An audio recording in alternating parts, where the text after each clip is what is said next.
Susan Boyle achieved unimaginable success after her incredible audition on Britain's Got Talent. Initially, she wasn't the favorite, but her powerful voice changed everything. She had a successful career, winning America's Got Talent, The Champions, and her wealth surpassed $45 million. Then, she suddenly vanished from the public eye. Join us as we uncover what happened to the singer and more about her story. Susan Boyle is living, thriving proof that one should never judge a book by its cover. Susan Boyle was born on April 1, 1961. Her father, Patrick Boyle, was a miner in 1-2 and sang, while her mother, Bridget Boyle, worked as a shorthand typist. Susan has 4 elder brothers and 6 elder sisters and grew up in a council house in West Lothian, Scotland, where she resides. Rejected at school, the only thing that Susan felt some peace with was her love for music. She was a choir member of her parish church and also used to participate actively in the local talent searches and competed successfully. Her mother urged her to audition for Britain's Got Talent, but Susan thought she was too old, so she dropped the idea. Though nice to watch on television, Susan could not audition when it started in 2004, but after her mother died in 2007, she finally auditioned in 2008. She had been a caregiver for her sick mother until the mother's death. She had not performed in public until this occasion.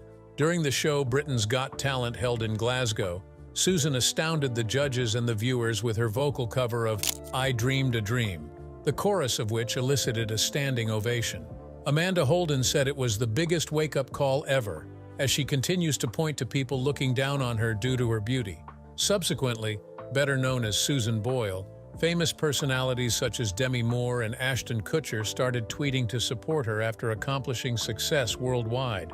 Her audition video went viral on YouTube, gaining the most views out of any YouTube video. Although she finished second in the competition and faced early challenges due to exhaustion, Susan began her new life as an artist, joining her fellow contestants on tour and working on her debut album.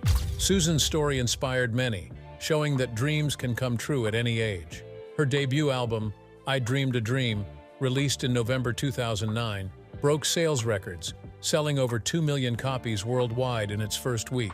It remains the fastest-selling debut album by a female artist ever recorded. From the start, Susan's dream seemed as distant as the stars. She was the youngest of 6 sisters and 4 brothers, born when her mother Bridget was 47 and had little means to care for another child. The birthing process was nearly life-threatening, and Susan was briefly deprived of oxygen, which led to her learning disabilities, or so she was told. Later, at the peak of her career, she discovered something entirely new about her diagnosis. The school was a harsh experience for Susan. She was relentlessly bullied by peers and teachers alike. In a heartfelt interview, she shared how hard it was to keep up in a system that valued speed and quick learning. She said, "I was a slow learner. I'm just a little slower at picking things up than others, so you get left behind in a system that wants to rush on, you know? That was what I felt was happening to me." Her teachers cruelly punished her with a belt when she struggled academically. Her peers nicknamed her Susie Simple and constantly insulted her, making school the worst time of her life. Bullying and corporal punishment stunted her self-growth and created more obstacles in her academic journey. Taking the stage on Britain's Got Talent was Susan's subtle way of proving her tormentors wrong, showing she could achieve something great despite their cruelty. Her performance was a sweet revenge.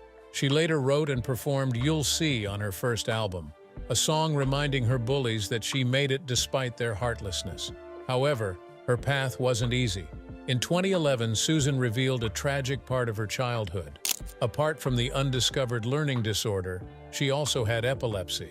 The doctors had given the correct diagnosis, but those who were close to Susan, her parents and teachers, couldn't deal with the epileptic condition. The doctors had made a correct diagnosis, but her parents and teachers didn't know how to handle Susan's epilepsy. This condition isn't unknown among musicians. Sir Elton John, Neil Young, and Lil Wayne also suffer from epilepsy. However, in Susan's case, the diagnosis was severely mishandled. She recalled having seizures at school regularly, which provided more ammunition for her bullies. She would faint during lessons, and upon regaining consciousness, her peers would gather around, call her names, and laugh at her. At home, things weren't much better. Her parents would overprotect her during episodes, and if the problem became too troublesome, They would leave her to fend for herself. When she asked for extra help, her father would call her touchy.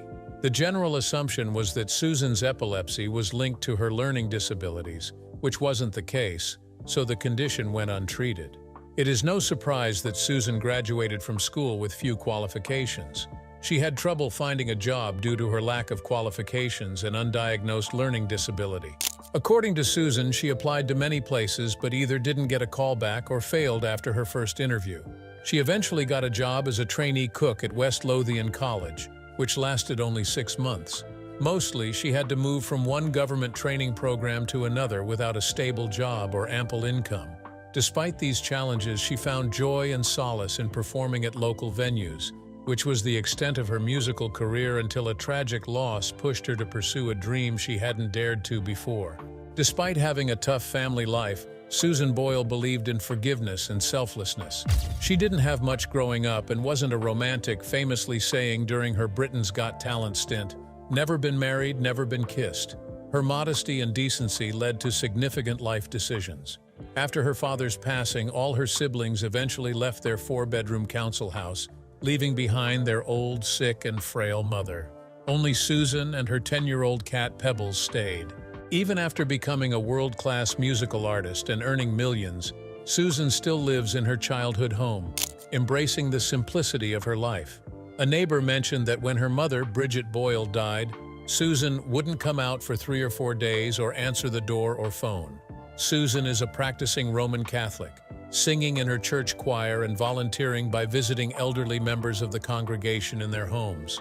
She described her life as mundane and routine before stardom during a 2010 episode of The Oprah Winfrey Show.